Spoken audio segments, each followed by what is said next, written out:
여러분, 믿기 힘든 이야기를 하나 들려드리겠습니다. 구글 전 최고 경영자가 실수로 켜놓은 마이크 때문에 미국 국무부가 비상사태를 선포했습니다. 중국과 미국이 모르는 사이 이미 한국이 조용히 판을 뒤집어 놓았죠. 강연 영상은 24시간 만에 삭제됐지만 백악관은 이미 급하게 움직이기 시작했습니다.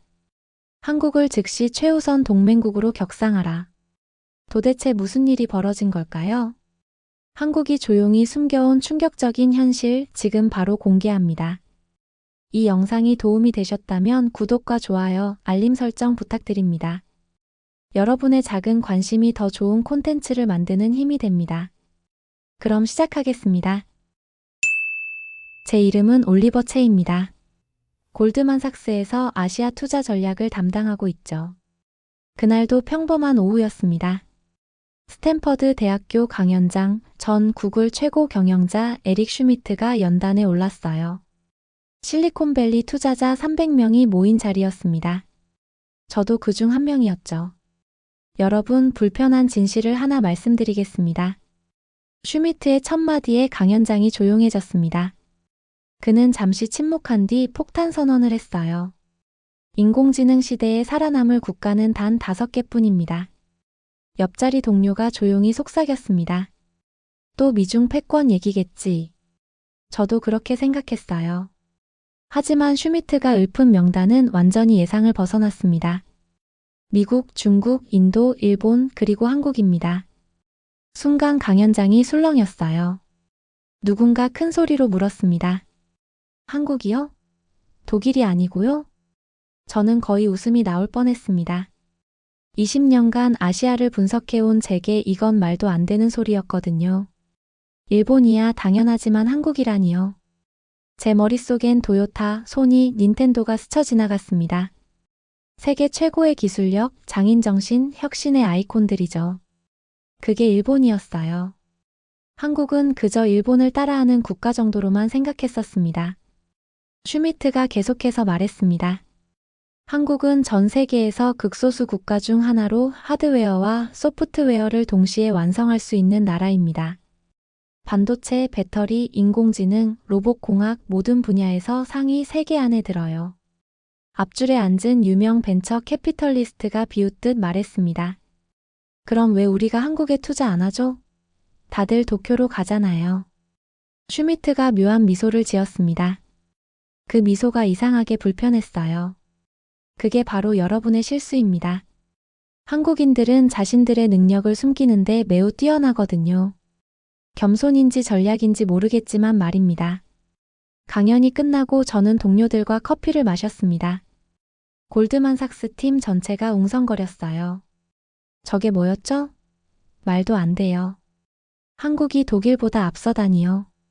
케빈 장, 우리 팀 시니어 파트너가 고개를 저었습니다. 그는 유럽 전문가였거든요. 독일은 인더스트리 4.0의 선두주자야. 지멘스, SAP, 보시가 있잖아. 한국에 뭐가 있어? 삼성? 그것뿐이야. 릴리 왕이 반박했습니다. 그녀는 최근 한국 기업들을 조사하고 있었죠. 삼성뿐이 아니에요. LG, SK, 현대, 네이버, 카카오도 있어요. 특히 배터리 분야는 한국이 세계 시장의 40%를 차지하고 있다고요. 케빈이 코웃음을 쳤습니다. 배터리가 미래 기술이야?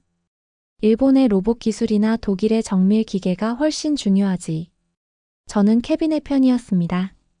솔직히 말해서 저는 일본을 너무 좋아했거든요. 매년 도쿄를 방문했고 일본 기업들과 깊은 관계를 맺고 있었어요. 그날 밤 집에 돌아와서도 슈미트의 말이 머릿속을 떠나지 않았습니다. 한국인들은 자신들의 능력을 숨기는데 매우 뛰어나다. 이 말이 계속 맴돌았어요. 정말 우리가 뭔가 놓치고 있는 걸까요? 침대에 누워 천장을 바라보며 생각했습니다. 내가 한국을 제대로 본 적이 있나? 서울에 몇 번 출장은 갔지만 그저 삼성 본사만 방문했을 뿐이었죠. 그리고 며칠 후 이상한 일이 벌어졌습니다. 이 강연을 계기로 제 인생 전체가 뒤바뀔 줄은 그때만 해도 몰랐어요. 며칠 후 월요일 아침 저는 습관적으로 유튜브를 켰습니다. 주말에 있었던 슈미트 강연을 다시 보려고요. 그런데 이상한 일이 벌어졌습니다. 영상이 완전히 사라져 있었어요. 뭐지? 분명 주말까지는 있었는데 말이죠. 구글에서 검색해봤습니다. 아무것도 나오지 않았어요. 트위터, 페이스북, 링크드인까지 샅샅이 뒤졌지만 마찬가지였습니다. 마치 그 강연이 처음부터 없었던 것처럼 흔적도 없이 사라졌더군요. 사무실에 도착하자마자 팀원들에게 물어봤습니다. 혹시 슈미트 강연 영상 가진 사람 있어요? 모두 고개를 저었습니다. 릴리가 이상하다는 표정으로 말했어요. 저도 찾아봤는데 없더라고요. 심지어 스탠퍼드 공식 사이트에서도 삭제됐어요. 케빈이 비웃었습니다. 아마 슈미트가 술 먹고 헛소리해서 지운 거겠지. 한국이 5개국이라니 창피해서 지웠나 보네. 하지만 저는 그렇게 생각하지 않았습니다. 에릭 슈미트는 그런 사람이 아니었거든요. 구글을 세계 최고 기업으로 만든 사람이 실수로 그런 말을 할 리 없었죠. 그날 오후 실리콘밸리가 발칵 뒤집혔습니다. 세커이아 캐피털의 파트너가 트위터에 글을 올렸어요. 슈미트 강연 영상 찾는 사람 많은데 왜 다 사라졌죠? 누가 삭제한 건가요? 댓글이 폭발적으로 달렸습니다. 다들 영상을 봤다고 하는데 아무도 저장하지 못했다는 거예요. 저녁 무렵 더 놀라운 소식이 들려왔습니다. CNBC, 블룸버그, 파이낸셜 타임스 등 주요 언론사들이 관련 기사를 모두 삭제했다는 겁니다. 우리 회사 슬랙 채널이 난리가 났어요. 이거 뭔가 수상한데? 정부 압력 아닐까? 아니면 대기업들이 개입한 거? 그때 우리 팀의 막내 분석가 토니가 흥미로운 발견을 했습니다. 선배님들 이것 좀 보세요. 한국 주식이 이상해요. 화면을 보니 정말 이상했습니다. 영상이 사라진 직후부터 삼성전자, SK하이닉스, LG에너지솔루션 주가가 조용히 오르고 있었어요. 거래량도 평소의 3배였죠. 누군가 몰래 사들이고 있어요. 그것도 엄청난 규모로요. 릴리가 데이터를 분석했습니다. 매수 주체를 추적해보니 골드만삭스 런던 지사, JP모건 홍콩, 모건스탠리 싱가포르예요. 다 아시아 쪽이네요. 케빈이 의자에서 벌떡 일어났습니다. 뭔가 있다. 분명히 뭔가 있어. 그날 밤 저는 집에서 혼자 와인을 마시며 생각에 잠겼습니다. 20년간 금융시장에 있으면서 이런 일은 처음이었어요. 영상이 삭제된 이유가 뭘까요? 슈미트의 말이 사실이라서일까요? 아니면 너무 위험한 내용이라서일까요? 새벽 2시 잠이 오지 않아 노트북을 켰습니다.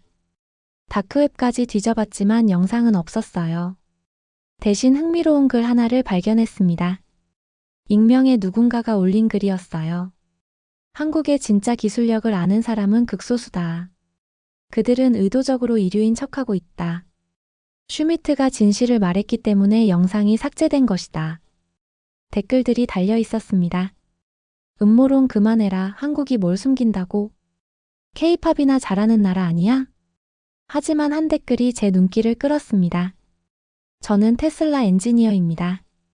우리 배터리 기술의 80%가 한국에서 옵니다. 한국 없으면 전기차 산업은 멈춰요.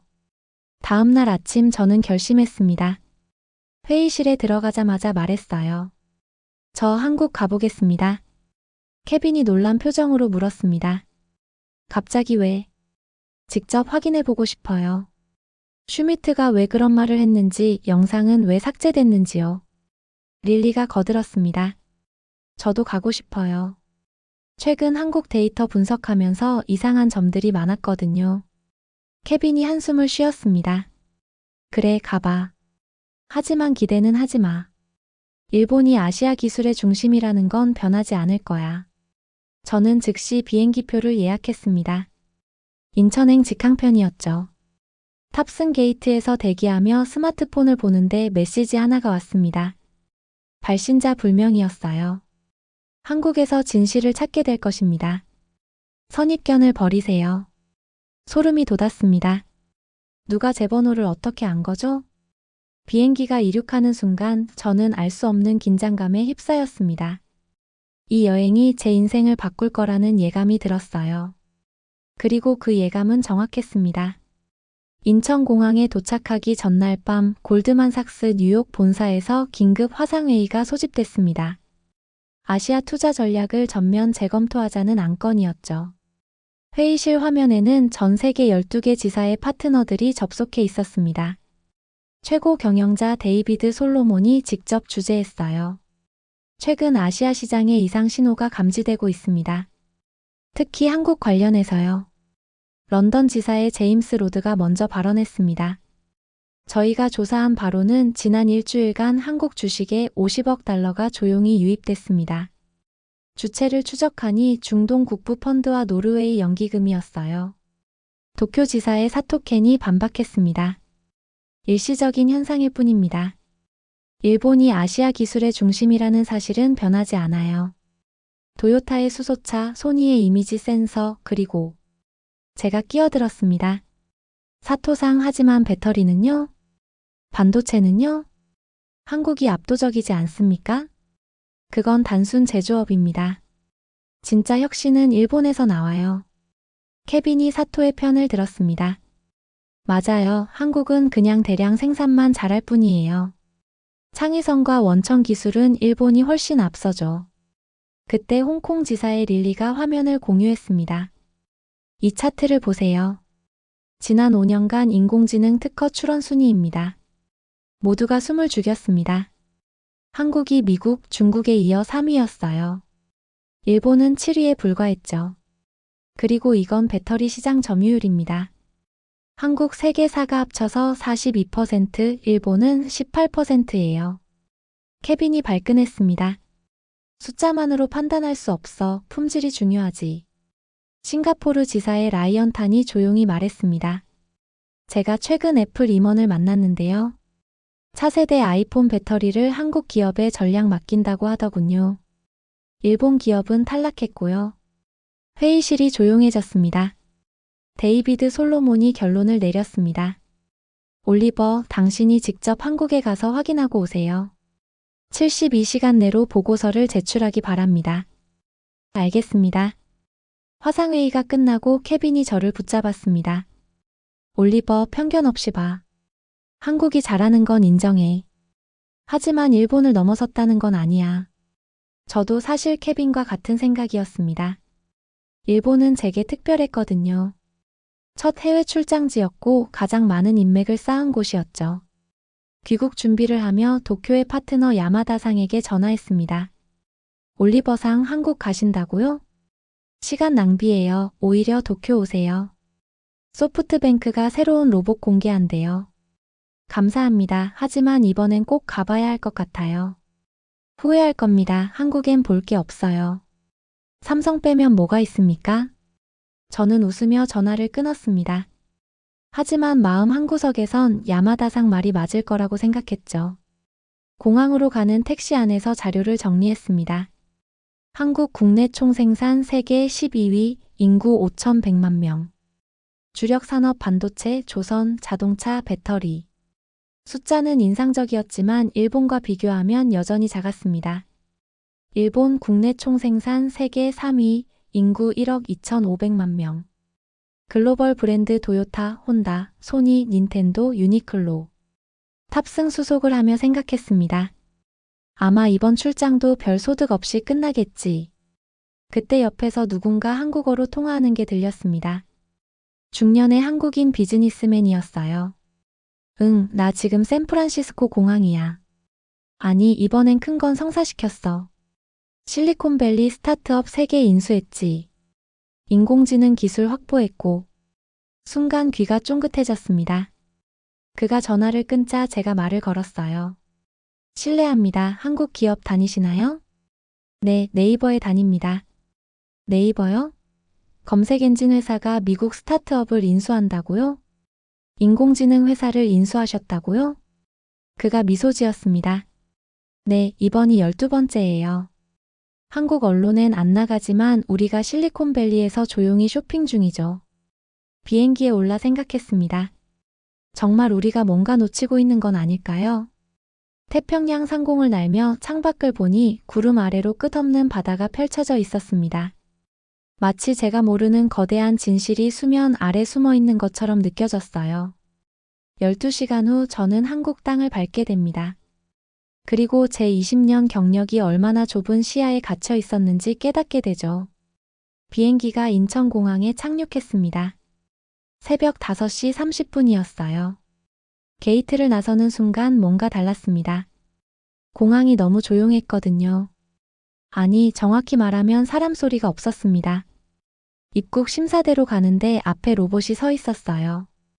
키가 180cm쯤 되는 흰색 로봇이었죠. 안녕하세요, 올리버 채님.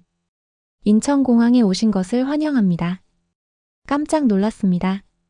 제 이름을 어떻게 아는 거죠? 여권을 보여주세요. 여권을 스캔하자 로봇이 말했습니다. 비즈니스 목적 방문이시군요. 서울 시내까지 최적 경로를 안내해드릴까요? 네. 현재 시각 기준 가장 빠른 경로는 공항철도 직통열차입니다. 43분 소요됩니다. 플랫폼까지 제가 안내하겠습니다. 로봇이 앞서 걸어갔습니다. 아니, 걸었다기보다 미끄러지듯 움직였어요. 입국 심사대에 도착했는데 여기도 무인이었습니다. 얼굴 인식과 지문 스캔만으로 7초 만에 통과했어요. 수화물을 찾는 곳도 완전 자동화였습니다. 제 가방이 정확히 제 앞으로 컨베이어 벨트를 타고 왔죠. 가방에 제 이름이 홀로그램으로 표시되어 있었어요. 이게 뭐지? 옆에 있던 한국인 승객이 웃으며 말했습니다. 아, 외국분이시구나. 수화물 태그에 칩이 있어서 자동 분류돼요. 3년 전부터 이렇게 바뀌었어요. 3년 전부터요? 나리타 공항도 창의 공항도 이런 시스템은 없는데 말이죠. 공항철도 플랫폼으로 내려갔습니다. 역시 무인이었어요. 표를 사려고 했는데 기계가 제 얼굴을 인식하더니 자동으로 게이트가 열렸습니다. 결제는 어떻게 하죠? 안내 화면에 메시지가 떴습니다. 국제 신용카드로 자동 결제됩니다. 제 지갑을 한 번도 열지 않았는데 말이죠. 열차에 올랐습니다. 새벽임에도 사람들이 꽤 있었어요. 그런데 이상했습니다. 아무도 핸드폰을 손에 들고 있지 않았거든요. 자세히 보니 다들 스마트 글래스를 쓰고 있었습니다. 허공을 보며 손가락을 움직이더군요. 증강현실 기술인 것 같았어요. 옆자리 청년이 글래스를 벗고 쉬고 있기에 말을 걸었습니다. 실례합니다. 저 글래스가 뭔가요? 아, 외국인이시네요. 삼성 증강현실 글래스예요. 한국에선 스마트폰 대신 다들 이걸 써요. 언제부터요? 최근 대중화됐어요. 해외 제품보다 10분의 1 가격이거든요. 10분의 1이요? 그럼 300달러란 말인가요? 성능은 어때요? 청년이 자기 글래스를 제게 씌워줬습니다. 순간 충격을 받았어요. 눈앞에 완벽한 디지털 세계가 펼쳐졌습니다. 창밖 풍경 위에 건물 정보, 날씨, 뉴스가 실시간으로 떠올랐거든요. 이걸 300달러에 판다고요? 네, 정부 보조금 받으면 더 싸요. 학생은 무료로 받기도 하고요. 서울역에 도착했습니다. 역사를 나서니 거대한 도시가 눈앞에 펼쳐졌어요. 하지만 뭔가 이상했습니다. 도로에 차가 별로 없었거든요. 택시를 타야 하는데 역 앞에서 기다리는 사람이 말했습니다. 택시요? 앱으로 부르세요. 아니면 저기 로봇 택시 타세요. 로봇 택시요? 길 건너편에 무인 차량 정류장이 있었습니다. 현대 아이오닉 차량 수십 대가 줄지어 있었어요. 운전석이 비어 있었죠. 진짜 운전자가 없나요? 네, 서울은 최근 완전 자율주행이 허용됐어요. 완전 자율주행이라니요. 미국도 아직 제한적 단계인데 말이죠. 호기심에 로봇 택시를 탔습니다. 안녕하세요. 목적지를 말씀해 주세요. 포시즌스 호텔이요. 광화문 포시즌스 호텔 예상시간 12분입니다. 차가 부드럽게 출발했습니다. 운전대가 저절로 돌아가는 게 신기했어요. 더 놀라운 건 교통체계였습니다.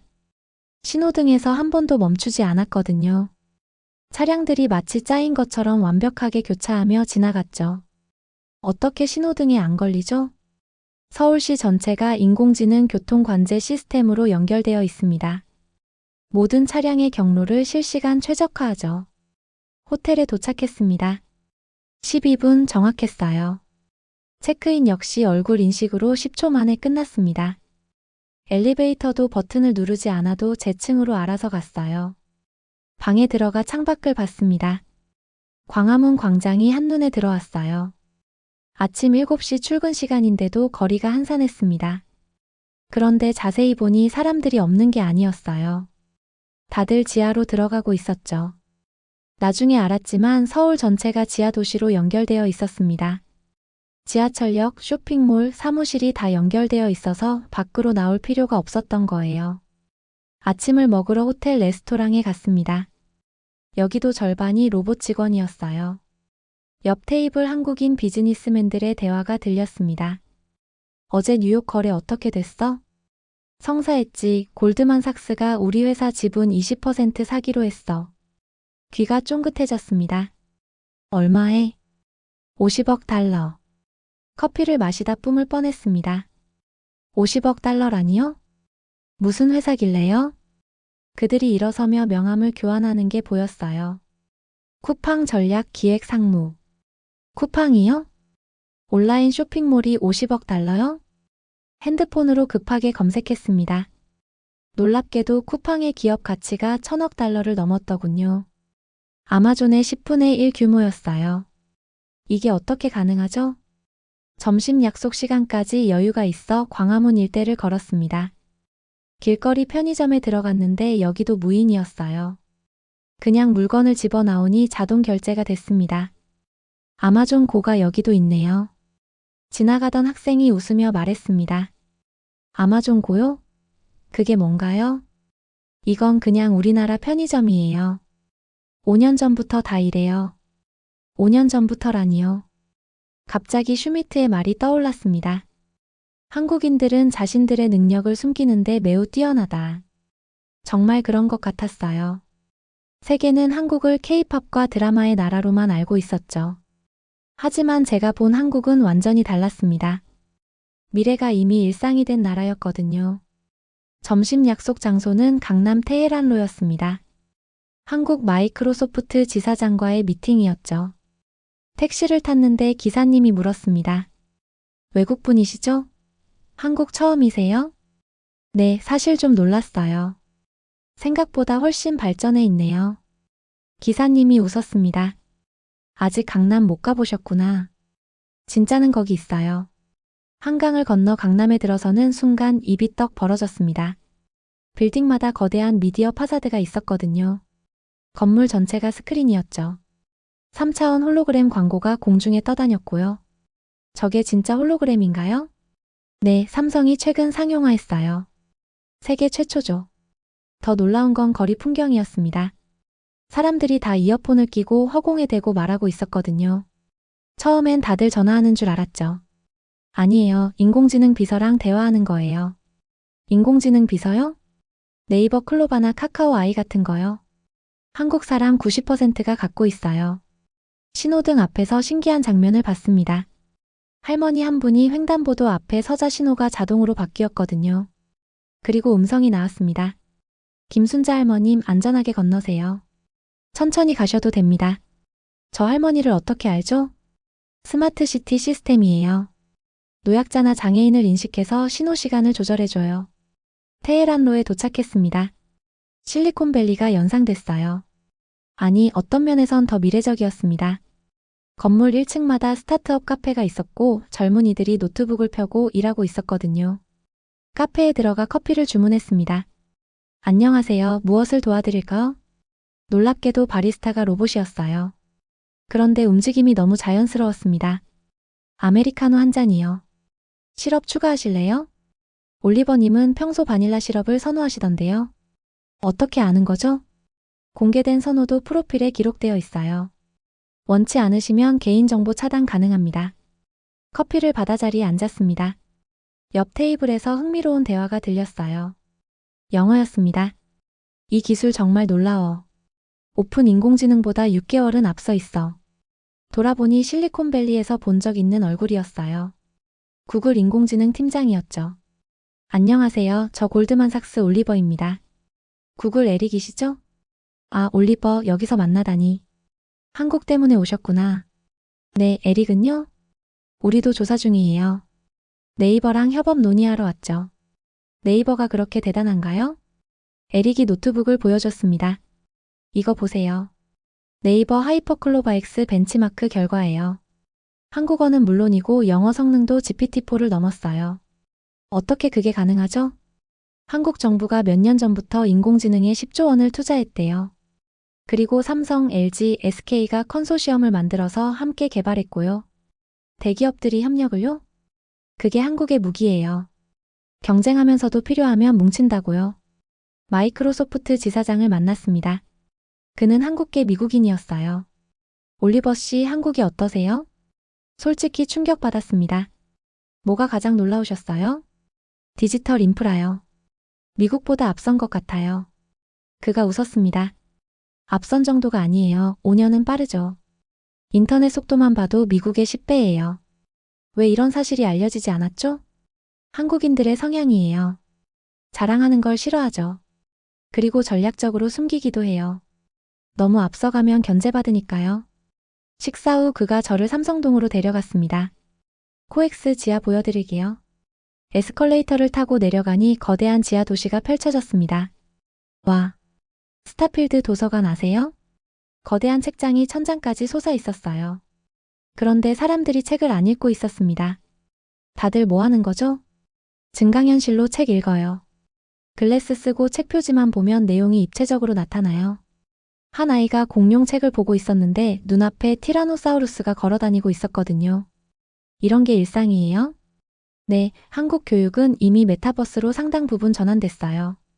지하 쇼핑몰을 걸었습니다. 점포의 90%가 무인이었어요. 옷가게조차 인공지능 피팅룸이 있어서 가상으로 입어볼 수 있었죠.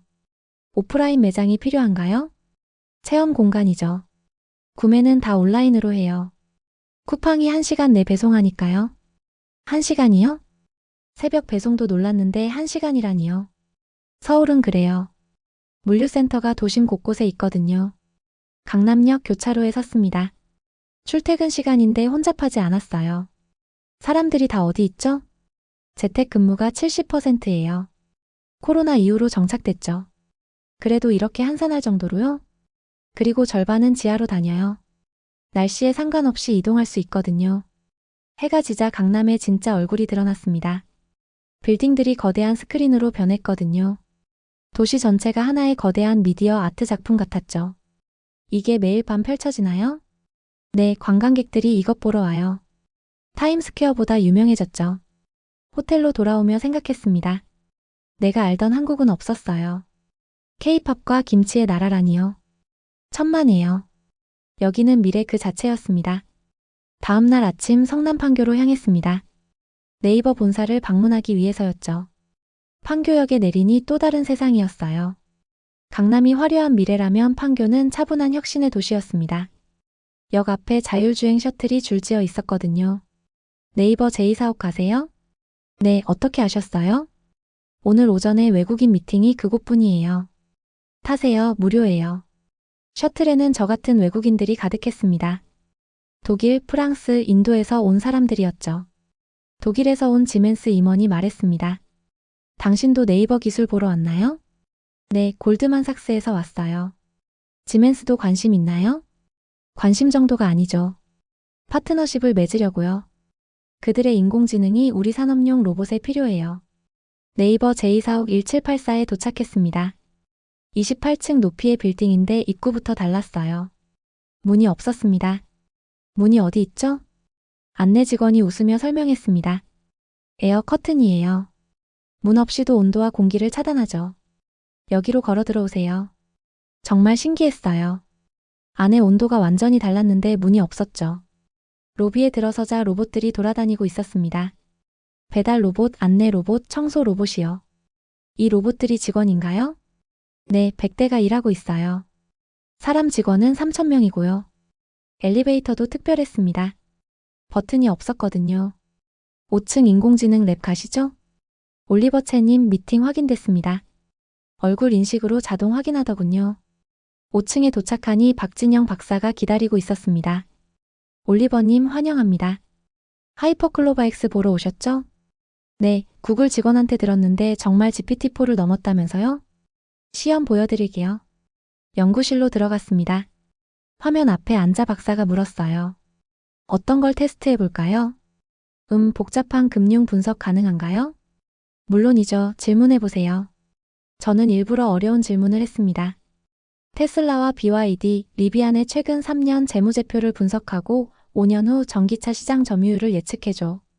10초도 안 돼서 답이 나왔어요. 차트, 그래프, 상세 분석까지 완벽했습니다. 심지어 제가 놓친 변수들까지 짚어냈죠. 이건 우리 애널리스트보다 정확한데요. 박 박사가 웃었습니다. 더 놀라운 걸 보여드릴게요. 클로바엑스야, 방금 분석을 바탕으로 투자 포트폴리오를 짜죠. 올리버님의 투자 성향을 고려해서요. 순간 깜짝 놀랐습니다. 제 투자 성향을 어떻게 알죠?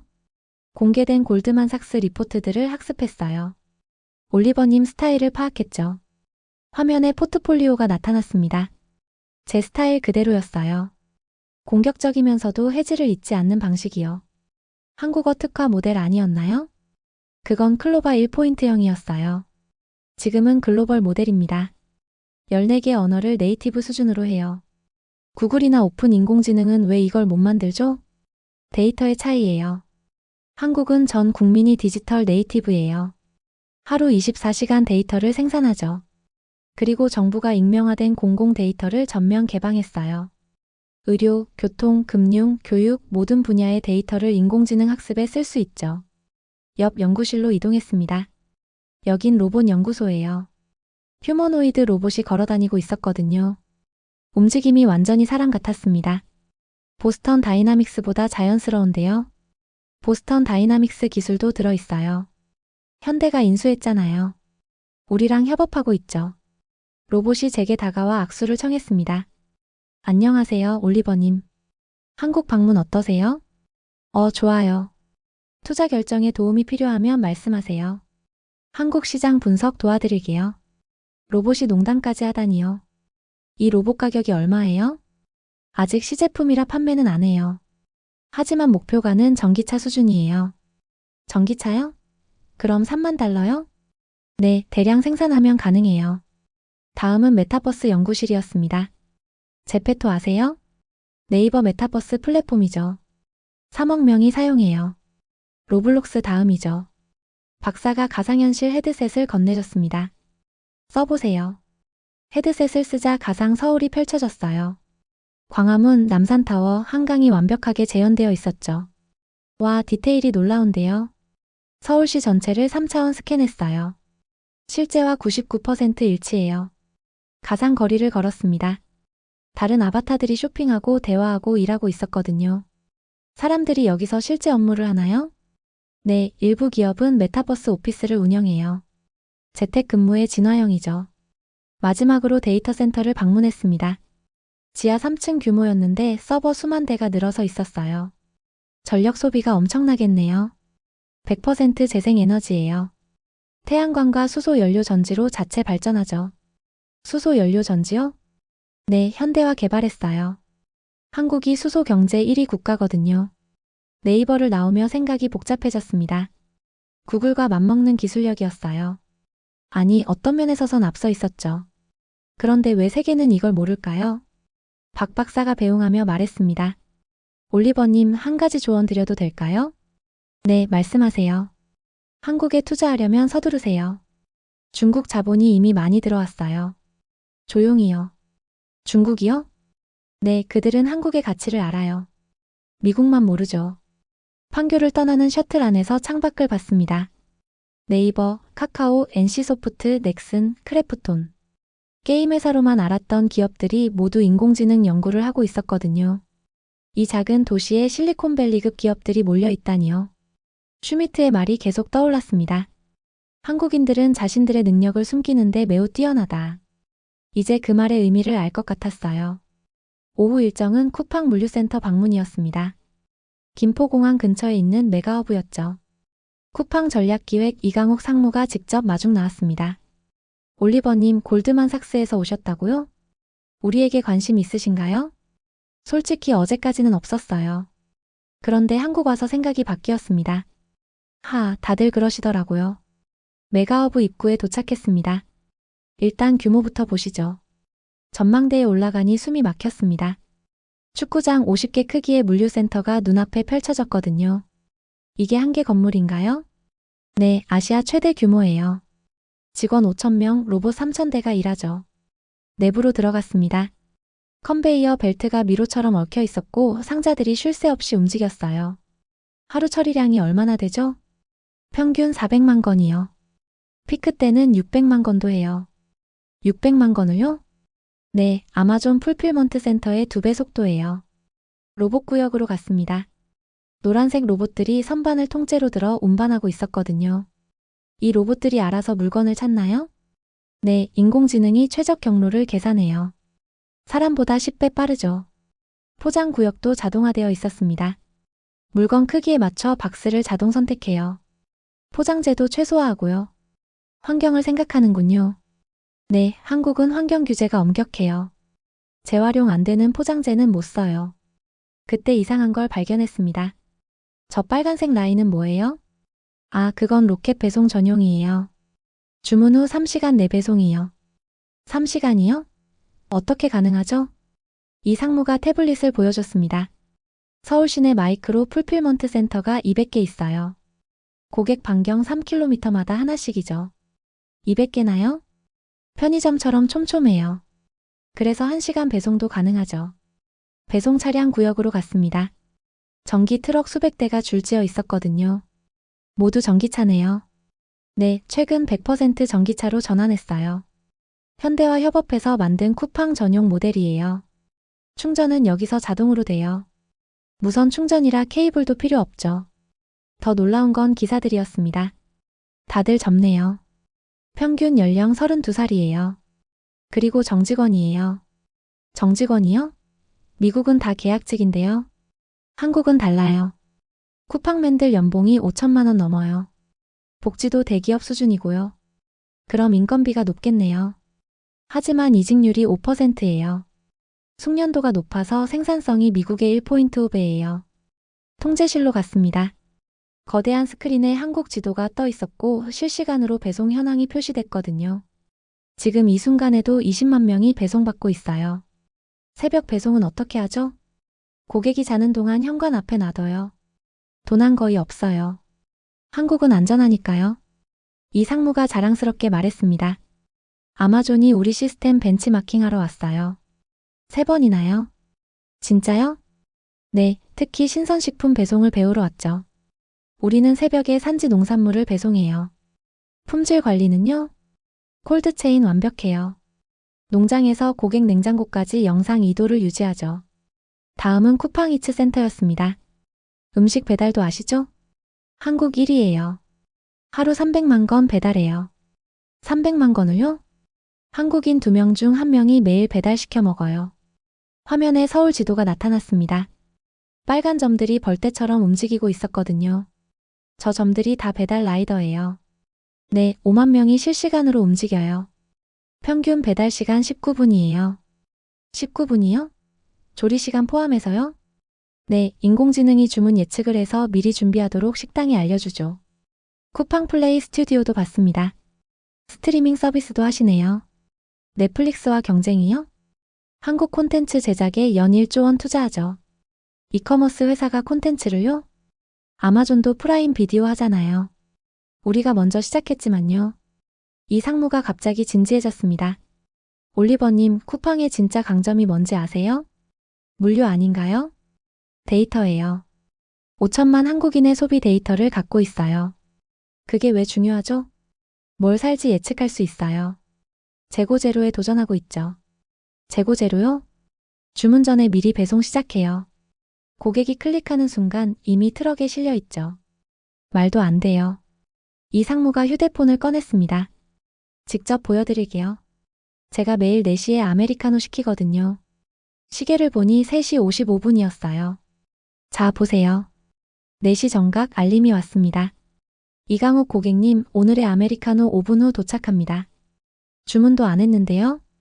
인공지능이 제 패턴을 알아요. 확인만 누르면 돼요. 정말 5분 후 배달이 왔습니다. 이게 일상이에요? 네, 쿠팡 프리미엄 회원은 다 이렇게 살아요. 밖으로 나오며 물었습니다.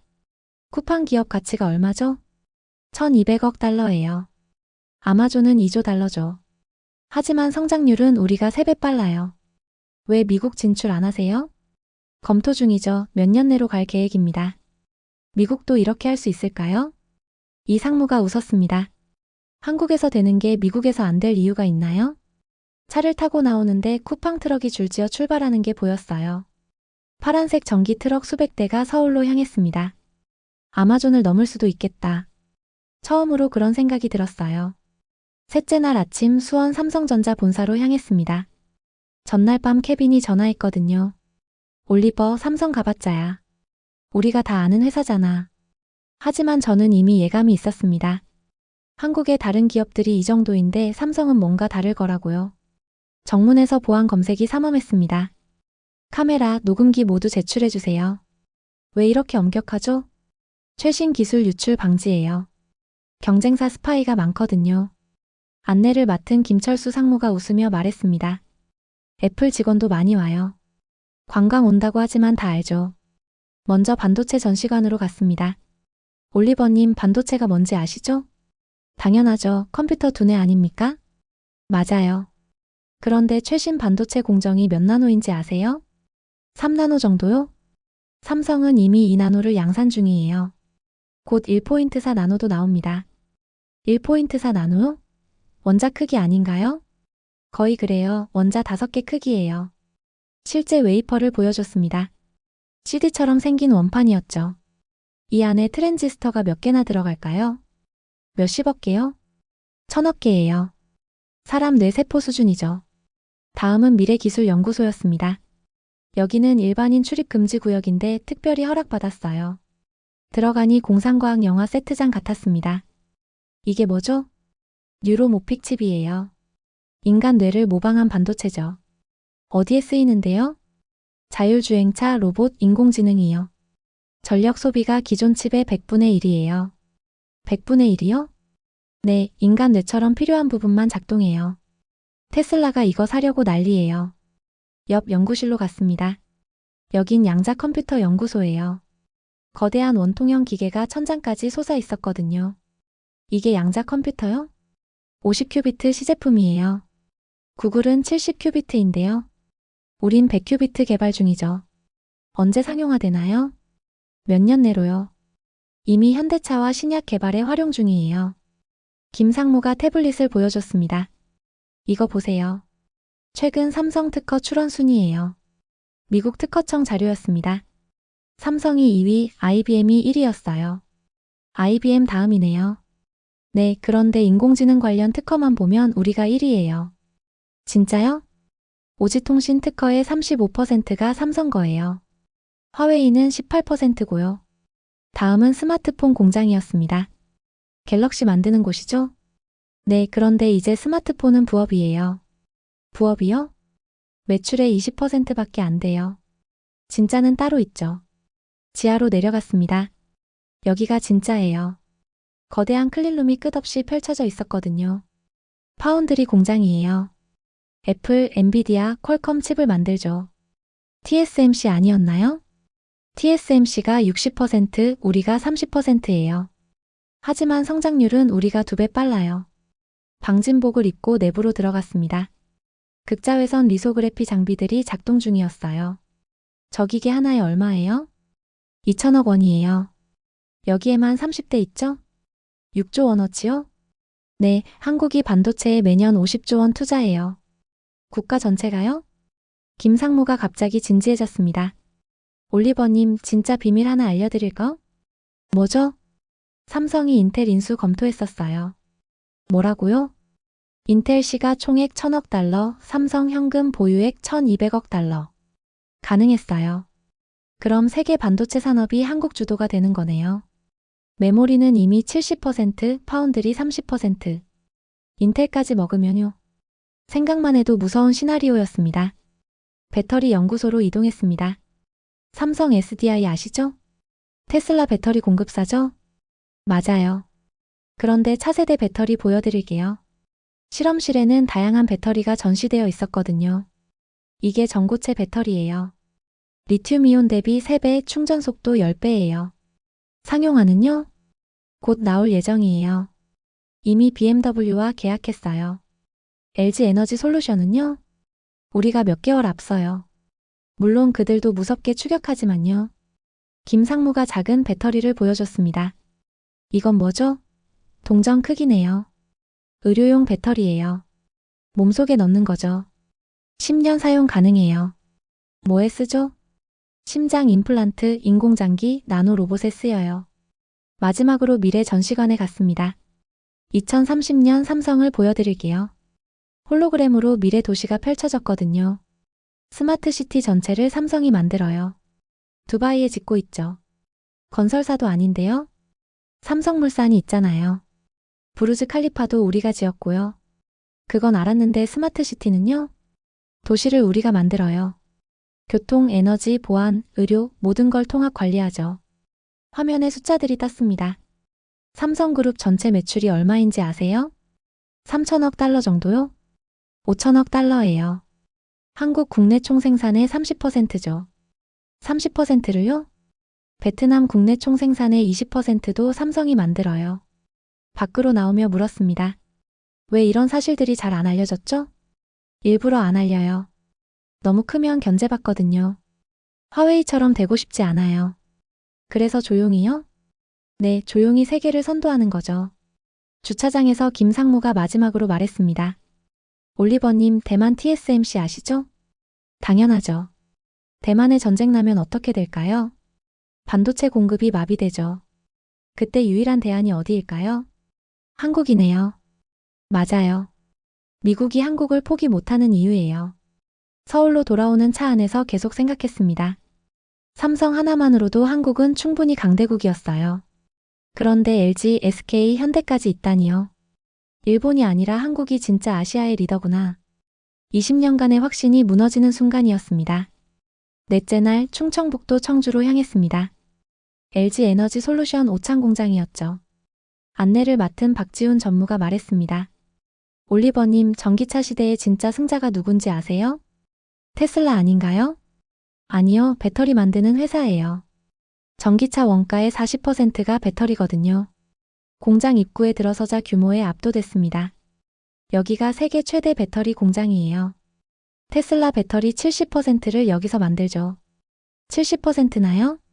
네, 일론 머스크가 최근에만 3번 왔어요. 생산 라인을 따라 걸었습니다. 하루 생산량이 얼마나 되죠? 전기차 5,000대분이에요. 연간 180만 대분이죠. 그럼 테슬라 전체 생산량이네요. 우리가 없으면 테슬라는 멈춰요. 품질 검사실로 갔습니다. 배터리 하나당 3,000개 항목을 검사해요. 불량률 0.001%예요. 어떻게 그게 가능하죠? 인공지능이 전수검사예요. 사람은 최종 확인만 하죠. 박 전무가 차세대 배터리를 보여줬습니다. 이게 리튬 메탈 배터리예요. 현재보다 주행거리 2배예요. 언제 나오죠? 몇 년 내요. 제너럴 모터스가 독점 계약했어요. 가격은 현재 대비 30% 싸요. 더 좋은데 더 싸다고요? 대량 생산의 마법이죠. 규모의 경제예요. 연구소로 이동했습니다. 박사님들이 900명 계세요. 서울대, 카이스트 출신들이죠. 연구비는 연간 2조 원이에요. 국가 지원도 5천억 받고요. 한 연구실에서 흥미로운 실험을 봤습니다. 배터리를 자르고 있네요. 안전성 테스트예요. 잘라도 구멍 뚫어도 폭발 안 해요. 진짜요? 연구원이 직접 망치로 배터리를 뚫었습니다. 연기만 살짝 날 뿐이었어요. 중국 배터리는 이러면 폭발해요. 그래서 유럽이 우리 걸 선호하죠. 오후에는 SK온 서산 공장으로 이동했습니다. 최고 경영자 직속 전략팀장 최윤서 상무가 맞아줬어요. LG 다녀오셨죠? 우리가 더 보여드릴게요. 뭐가 다른가요? 우린 미국에 집중해요. 조지아, 켄터키에 공장 6개 짓고 있죠. 투자 규모가 15조 원이에요. 바이든이 직접 와서 기공식했어요. 생산동으로 들어갔습니다. 포드 F155 라이트닝 아시죠? 미국 픽업 트럭이죠. 그 배터리 100% 우리가 만들어요. 현대차는 당연히 우리 거 쓰죠. 아이오닉 5, EV6 다요. 최상무가 미국 지도를 보여줬습니다. 2030년까지 미국 배터리의 40%를 한국이 만들 거예요. 중국은 미국이 견제하잖아요. IRA 법안 때문에 중국 배터리 못 써요. 그럼 한국이 독식하는 거죠. LG, SK, 삼성이 미국 시장 나눠 먹어요. 배터리 재활용 공장도 받습니다. 폐배터리에서 리튬, 코발트를 95% 회수해요. 그게 경제성이 있나요? 리튬 가격이 10년 전 대비 10배 올랐어요. 폐배터리가 금광이죠. 연구소에서 놀라운 걸 봤습니다. 하늘을 나는 배터리요? 드론용이에요. 1시간 비행 가능해요. 일반 드론은 20분인데요. 우리 배터리는 에너지 밀도가 3배예요. 군사용으로도요? 이미 한국군이 쓰고 있어요. 미군도 관심 있고요. SK 임원들과 저녁을 먹었습니다. 한국 배터리가 왜 이렇게 강한가요? 2010년부터 투자했어요. 남들이 의심할 때 우리는 확신했죠. 위험하지 않았나요? 삼성, LG, SK가 경쟁하면서도 협력했어요. 소재는 같이 개발하고 판매는 따로 하죠. 경쟁과 협력을요? 그게 한국식이에요. 치킨 게임 하다가 같이 망하는 것보다 낫죠. 최상무가 와인을 따르며 말했습니다. 올리버님, 5년 후 세계가 어떻게 될까요? 전기차 시대가 오겠죠? 맞아요. 그리고 그 전기차의 심장은 한국이 만들어요. 중국이 추격하지 않을까요? 기술 격차가 5년이에요. 특허도 우리가 다 갖고 있고요. 일본은요? 파나소닉이 유일한데 성장이 정체됐어요. 투자를 늦게 시작했거든요. 호텔로 돌아오며 생각했습니다. 반도체, 인공지능, 물류, 그리고 배터리까지. 한국은 미래 산업을 모두 갖고 있었어요. 슈미트가 한국을 5개국에 넣은 이유를 이제 완전히 알겠다. 5째 날 밤 판교 호텔 라운지에서 혼자 앉아 있었습니다. 노트북에 지난 며칠간의 기록을 정리하고 있었죠. 네이버 GPT-4를 능가하는 인공지능. 쿠팡 아마존보다 빠른 물류. 삼성 세계 반도체의 30%. LG와 SK 글로벌 배터리의 40%. 숫자를 보면서도 믿기지 않았어요. 내가 20년간 뭘 본 거지? 창밖으로 판교 테크노밸리가 한눈에 들어왔습니다. 불 켜진 빌딩들이 마치 실리콘밸리 같았어요. 아니, 더 밀집되어 있었죠. 케빈에게서 전화가 왔습니다. 올리버, 보고서 언제 낼 거야? 내일까지 정리할게. 별거 없지? 일본이 여전히 최고지. 저는 잠시 침묵했습니다. 케빈, 우리가 틀렸어. 뭐? 한국이 일본을 넘어섰어, 완전히. 농담하지 마. 농담 아니야, 직접 와서 봐. 전화를 끊고 다시 데이터를 봤습니다. 한국 연구개발 투자 국내 총생산 대비 세계 2위. 특허 출원 인구 대비 세계 1위. 대졸자 비율 경제협력개발기구 1위. 인터넷 속도 세계 1위. 오지 보급률 세계 1위. 이건 단순한 숫자가 아니었어요. 한나라가 미래를 준비하는 자세였죠. 바에서 만난 한국인 벤처 캐피털리스트와 대화를 나눴습니다. 한국이 어떻게 이렇게 됐죠? 그가 소주를 따르며 말했습니다. 위기 때문이에요. 위기요? 1997년 국제통화기금, 2008년 금융위기. 망할 뻔했죠. 그래서 살려면 미래로 가야 했어요. 과거에 안주하면 죽으니까요. 일본은 위기가 없었나요? 일본은 너무 잘 나갔어요. 바꿀 필요를 못 느꼈죠. 그의 말이 와닿았습니다. 그리고 한국은 작아요. 작은 게 왜 장점이죠? 빨리 바꿀 수 있어요. 정부가 결정하면 전국이 일주일 만에 바뀌어요. 예를 들면요. 코로나 때 봤잖아요.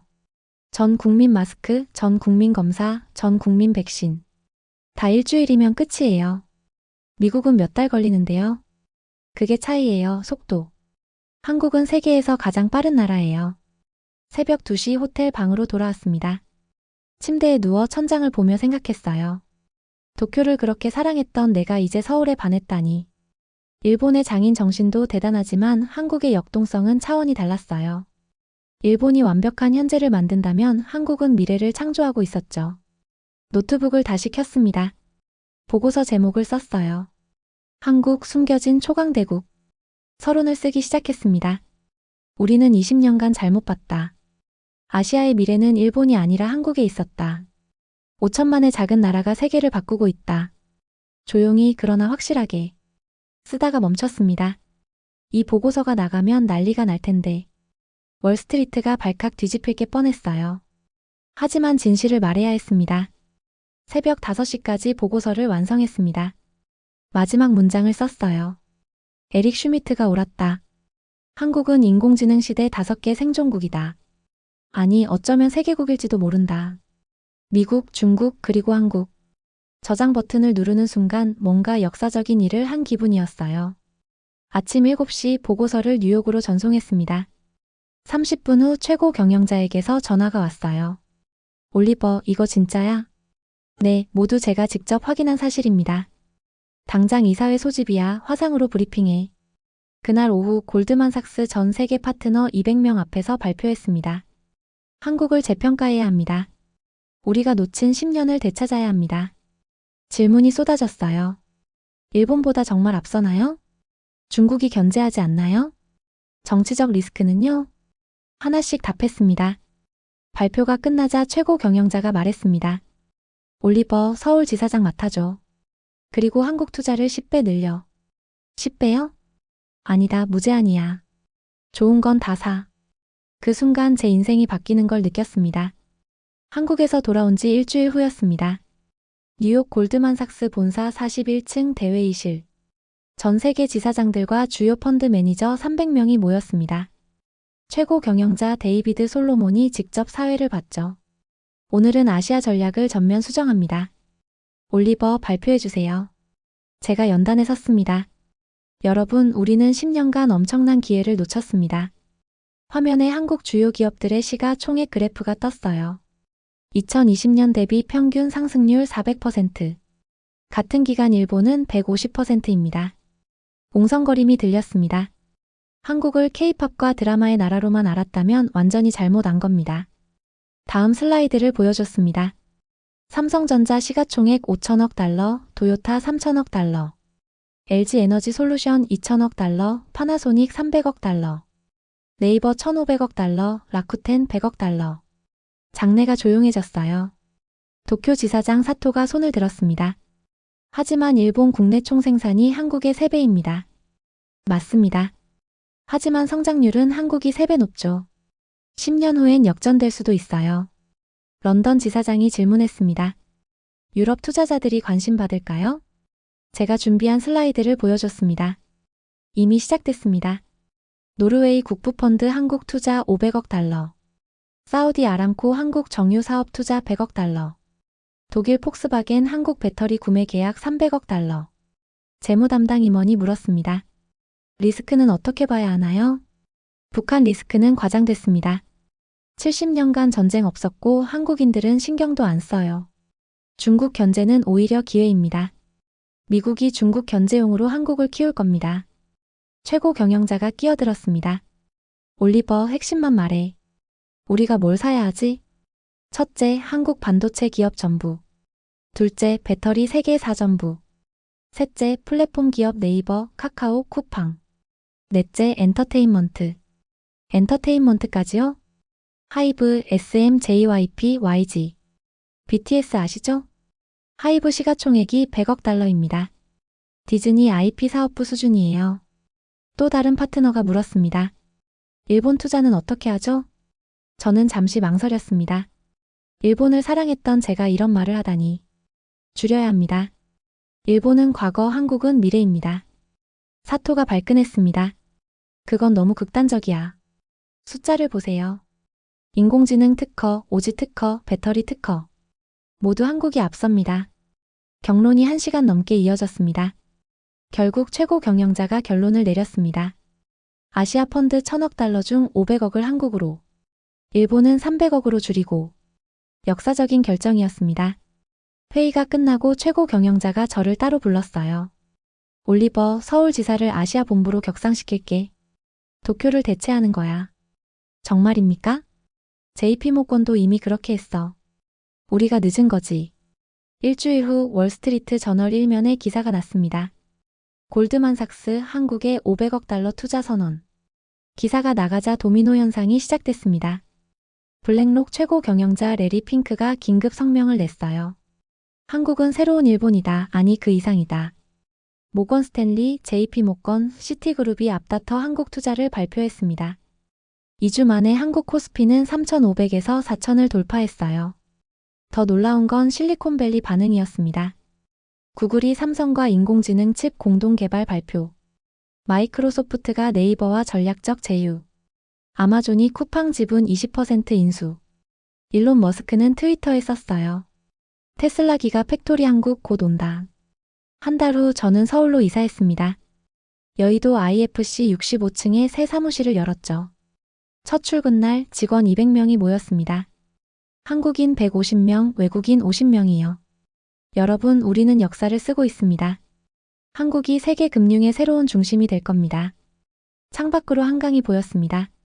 일본을 사랑했던 제가 이제 한국의 전도사가 됐다니.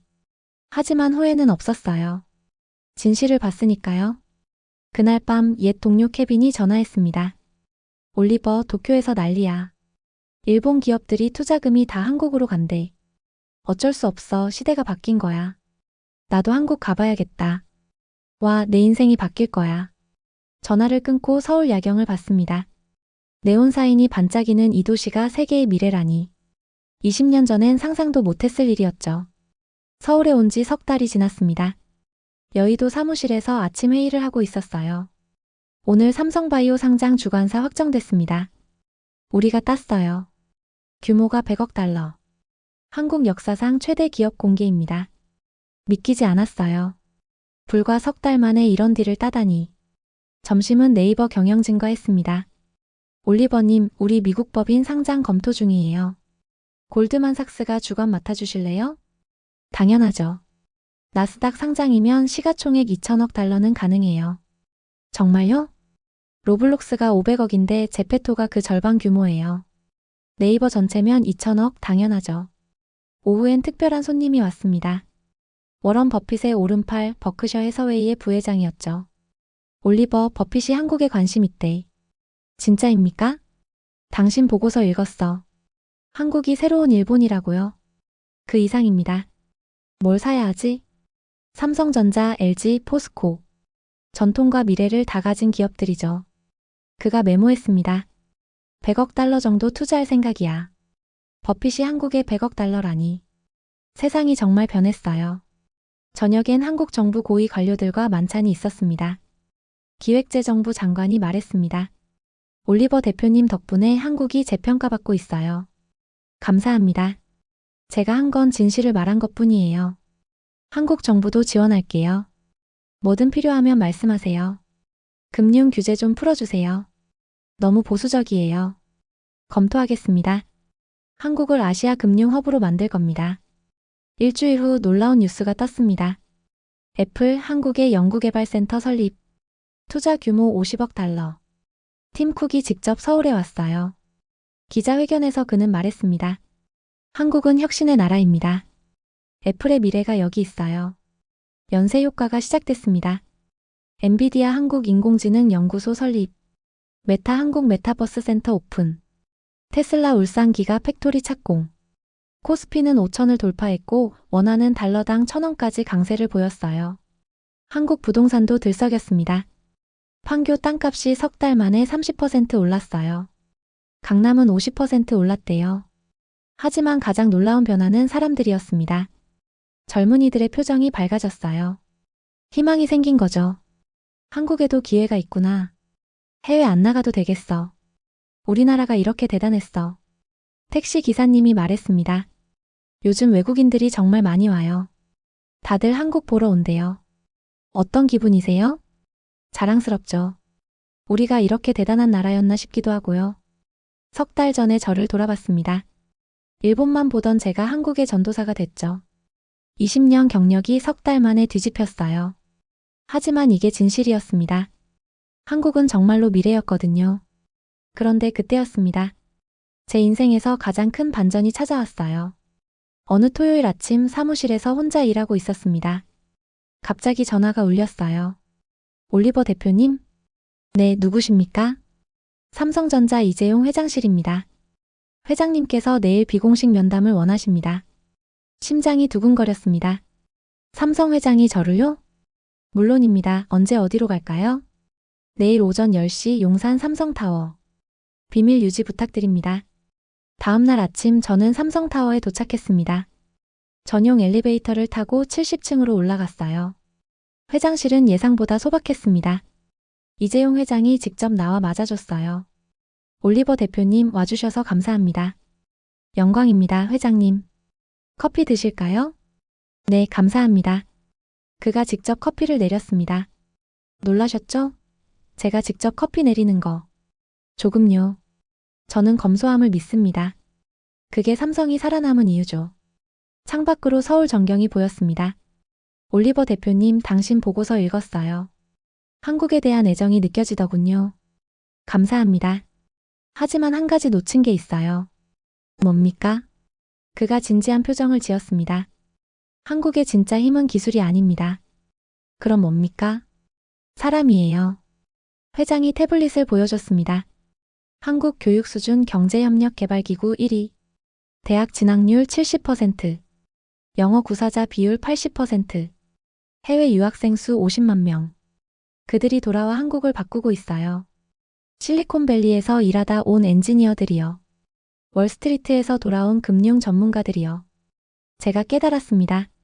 그래서 한국이 이렇게 빨리 변한 거군요. 맞아요. 일본은 인재가 해외로 안 나가요. 중국은 나가도 안 돌아와요. 하지만 한국은 나갔다가 돌아옵니다. 글로벌 경험을 갖고요. 회장이 계속했습니다. 그리고 한 가지 더. 한국은 작아요. 작은 게 약점이 아닌가요? 아니에요. 최대 강점이죠. 작아서 빨라요. 작아서 유연해요. 작아서 단결해요. 위기가 오면 5천만이 하나가 됩니다. 그 말에 소름이 돋았습니다. 6.25 전쟁 후 폐허에서 일어섰어요. 국제통화기금 위기 때 국민이 금을 모았어요. 코로나 때 전 세계가 혼란일 때 우린 방역 성공했죠. 그게 한국입니다. 회장이 창밖을 가리켰습니다. 올리버 대표님 보이십니까? 저 도시 가요. 60년 전만 해도 논밭이었어요. 지금은 세계 10위권 경제도시입니다. 어떻게 가능했을까요? 한국인의 의지 때문입니다. 저는 숨이 막혔습니다. 20년간 숫자만 봤던 제가 부끄러웠어요. 진짜 중요한 건 숫자가 아니라 사람이었습니다. 회장님, 왜 저를 부르셨습니까? 그가 미소 지었습니다. 부탁이 있어요. 말씀하세요. 한국을 더 알려주세요. 하지만 조심스럽게요. 너무 빨리 알려지면 견제받습니다. 화웨이처럼요. 알겠습니다. 한국은 천천히 조용히 올라가야 해요. 그게 우리 방식입니다. 회의를 마치고 나오는데 비서가 봉투를 건넸습니다. 회장님께서 드리래요. 밖에 나와 봉투를 열었습니다. 편지가 들어 있었어요. 올리버 대표님께. 한국을 사랑해 주셔서 감사합니다. 하지만 진짜 한국은 이제부터입니다. 10년 후를 기대하세요. 우리는 아직 보여줄 게 많습니다. 이재용. 그 순간 깨달았습니다. 제가 본 건 한국의 현재였어요. 미래는 상상을 초월할 거라는 걸요. 택시를 타고 사무실로 돌아오며 생각했습니다. 정말 큰 반전이었어. 한국의 진짜 힘은 기술이 아니라 사람이었습니다. 그리고 그 사람들은 아직 다 보여주지 않았어요. 제 보고서는 한국의 10%도 못 담았던 거죠. 창밖으로 한강이 보였습니다. 앞으로 10년 이 나라가 어떻게 변할까? 기대되기 시작했습니다. 석 달 후 놀라운 일이 벌어졌습니다. 한국 정부가 갑자기 발표를 했어요.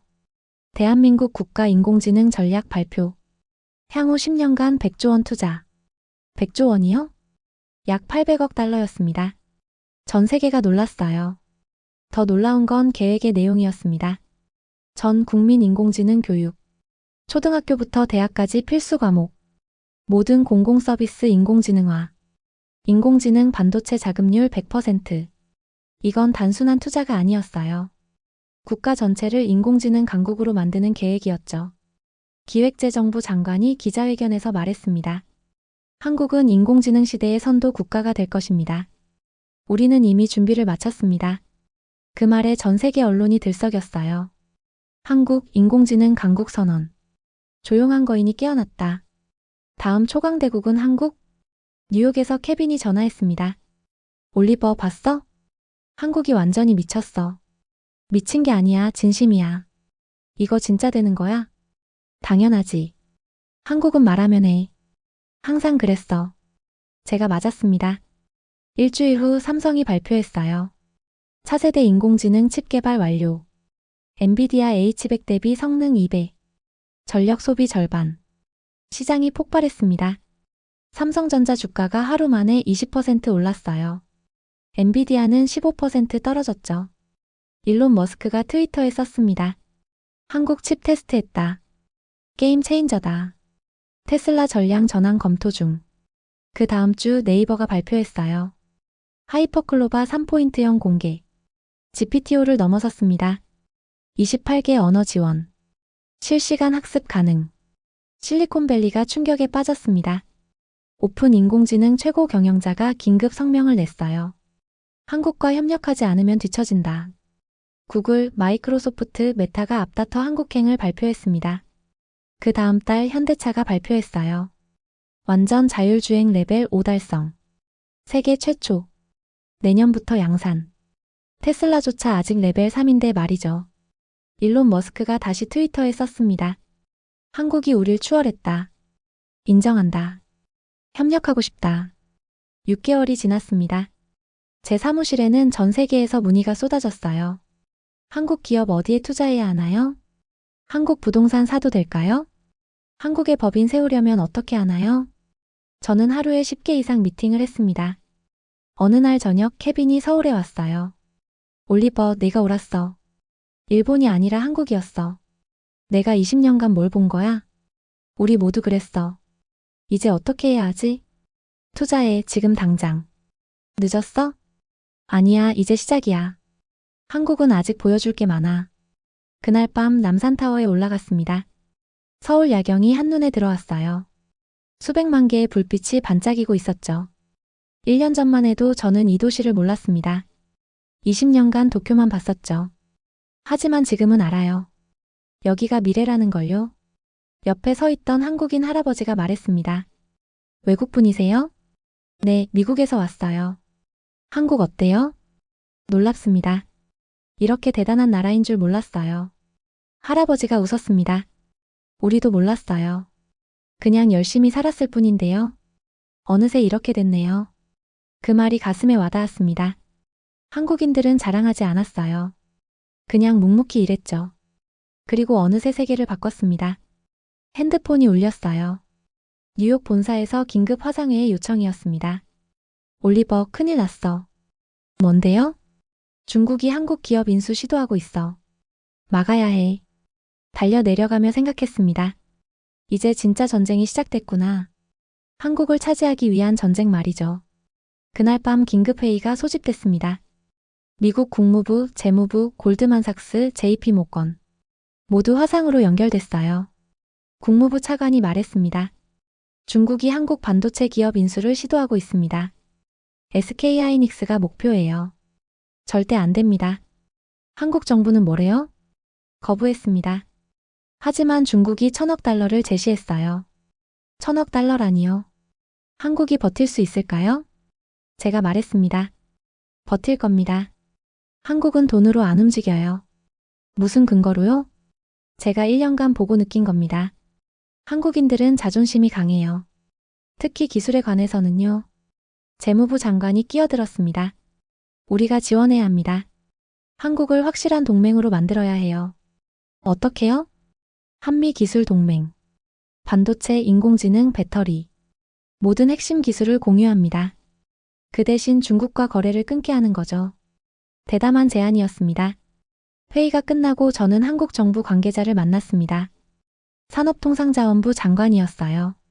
올리버 대표님, 미국 제안 들었습니다. 어떻게 생각하세요? 솔직히 고민입니다. 중국은 최대 교역국이에요. 하지만 미국은 동맹이죠. 제가 말했습니다. 장관님, 미래를 보세요. 10년 후 세계는 두 진영으로 나뉠 겁니다.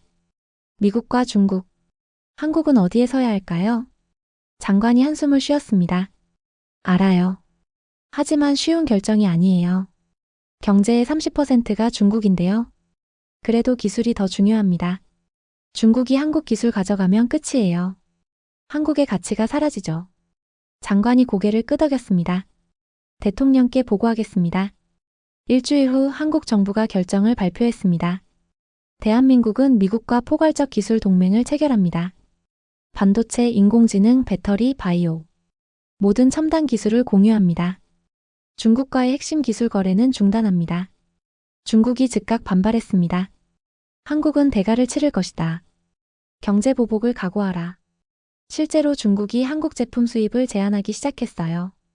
한국 경제가 흔들리는 것 같았습니다. 하지만 놀라운 일이 벌어졌어요. 미국이 즉각 움직였습니다. 한국 제품 관세 전면 철폐.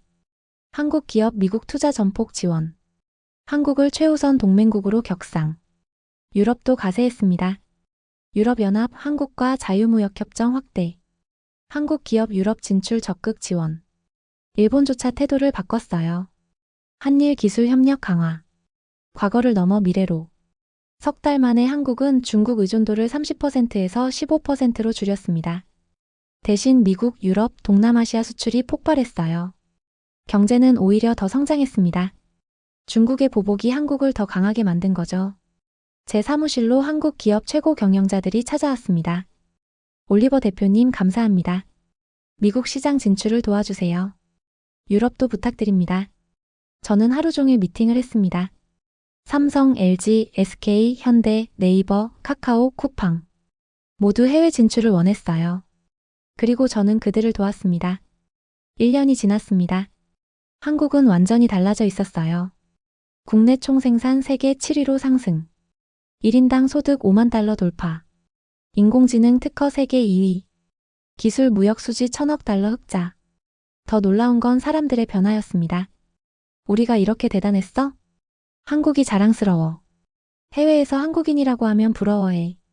젊은이들이 더 이상 해외로 나가지 않았어요. 오히려 해외 인재가 한국으로 들어왔죠. 한국에서 일하고 싶어요. 여기가 기회의 땅이에요. 어느 날 저녁 한강공원을 걷고 있었습니다. 가족 단위로 나온 사람들이 많았어요. 아이들이 뛰어놀고 있었죠. 한 아버지가 아들에게 말했습니다. 너도 크면 저런 회사 만들어봐. 아빠, 나도 할 수 있어요? 당연하지, 넌 한국인이잖아. 그 말을 들으며 눈물이 날 뻔했습니다. 이 나라가 이렇게 바뀌었구나. 1년 반 전만 해도 사람들은 희망이 없었어요. 헬 조선. 이민 가야지. 그런 말들이 넘쳤죠.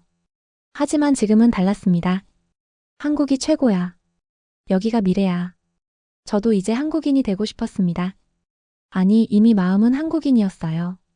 이 나라를 사랑하게 됐으니까요. 2년이 지났습니다.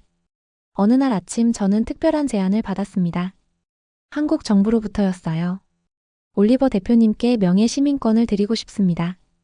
한국 발전에 기여하신 공로를 인정합니다. 시청 대회의실에서 수여식이 열렸습니다. 서울시장이 직접 증서를 건넸어요. 올리버 최 대표님, 한국을 사랑해 주셔서 감사합니다. 앞으로도 한국과 함께 해주세요. 저는 증서를 받으며 말했습니다. 제가 감사합니다. 한국이 제게 새로운 눈을 열어줬어요. 20년간 잘못 보고 있었습니다. 한국이 진짜 미래였습니다. 박수가 터져 나왔습니다. 그날 저녁 친구들이 축하 파티를 열어줬어요. 케빈도 서울로 날아왔습니다. 올리버 축하해. 이제 너도 한국인이네. 응, 자랑스러워. 나도 이제 인정해. 한국이 일본을 넘어섰어. 아니, 완전히 다른 레벨이야. 릴리가 샴페인을 따르며 말했습니다. 올리버, 내가 옳았어. 우리 모두 놓치고 있었어. 한국이 이렇게 대단한 나라인 줄. 앞으로 10년은 더 대단할 거야. 왜 그렇게 생각해? 한국은 아직 보여줄 게 많거든. 정말 그랬습니다. 한국은 계속 진화하고 있었어요. 매일 새로운 기술이 나왔고 매일 새로운 기업이 탄생했죠. 이 나라는 멈추지 않았습니다. 며칠 후 저는 에릭 슈미트를 만났습니다. 그가 서울을 방문한 거예요. 올리버, 오랜만이야. 네, 슈미트 박사님. 당신 강연 덕분에 제 인생이 바뀌었어요. 그가 웃었습니다. 나도 놀랐어. 내 말이 이렇게 큰 파장을 일으킬 줄은. 왜 그런 말씀을 하셨어요? 한국이 5개국이라고요. 사실이니까. 구글 인공지능의 30%가 한국 기술이야.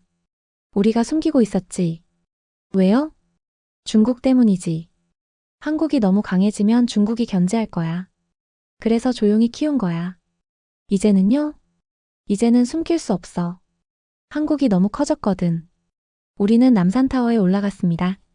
서울 야경을 보며 그가 말했습니다. 이 도시가 미래야. 실리콘밸리도 배워야 해. 속도, 혁신, 열정. 한국이 다 가지고 있어. 10년 후엔 어떻게 될까요? 한국이 세계를 이끌 거야. 미국, 중국과 함께. 아니, 어쩌면 그들을 넘을지도. 그 말에 소름이 돋았습니다. 정말 그럴 수도 있겠다는 생각이 들었어요. 집으로 돌아오는 길에 편의점에 들렀습니다. 무인 편의점이었죠. 물건을 집어나오니 자동 결제가 됐어요. 당연한 일상이었습니다. 하지만 2년 전만 해도 놀라운 기술이었죠. 한국은 미래를 일상으로 만들고 있었어요. 그리고 세계는 이제 한국을 따라가고 있었습니다. 집에 도착해 창밖을 봤습니다.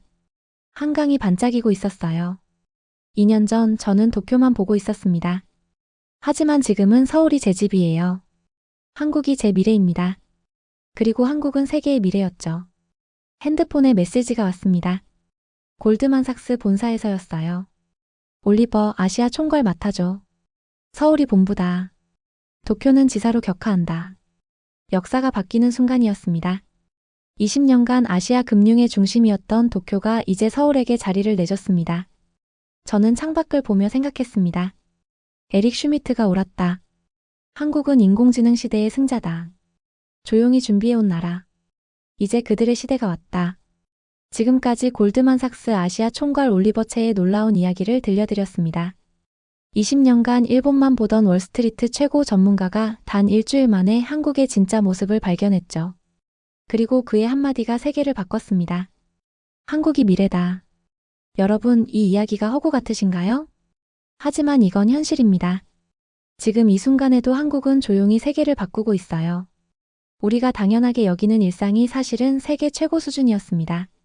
무인 편의점, 로보택시, 1시간 배송, 오지 속도 세계 1위. 이 모든 게 한국에선 평범한 일상이죠. 하지만 세계에선 놀라운 기술입니다. 우리는 몰랐어요. 우리가 얼마나 대단한 나라에 살고 있는지를요. 반도체, 배터리, 인공지능, 메타버스. 미래를 만드는 모든 기술을 한국이 가지고 있습니다. 그리고 이제 세계가 한국을 다시 보고 있어요. 더 이상 작은 나라가 아닙니다. 인공지능 시대를 이끌 핵심 국가로 말이죠. 골드만삭스, 블랙록, 버크셔 해서웨이. 세계 최고의 투자회사들이 한국에 수백억 달러를 쏟아붓고 있습니다. 구글, 마이크로소프트, 애플, 테슬라. 실리콘밸리 거인들이 한국에 연구소를 짓고 있어요. 왜일까요? 한국이 미래이기 때문입니다. 한국의 기술이 있고, 한국의 인재가 있고, 한국의 혁신이 있기 때문이죠. 그리고 가장 중요한 건 한국인의 의지입니다. 폐허에서 일어섰던 그 정신. 위기를 기회로 만들었던 그 힘. 불가능을 가능으로 바꿨던 그 열정. 그게 바로 한국입니다. 여러분, 자부심을 가지세요. 우리는 정말 대단한 나라에 살고 있습니다.